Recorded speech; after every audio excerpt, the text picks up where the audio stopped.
So I'm just going to type the equation of a line, and then if I want to keep this graph, I can hit share and then export image. And you can see the PNG format is already selected.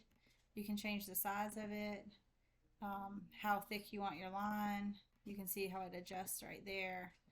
And then click download PNG. If you want to change the axis, you can just click that little wrench in the corner, and then you can adjust these scales here. You can adjust the step. Maybe you want to skip by 2. You can change these values, and you can see how they change here, or maybe by 5.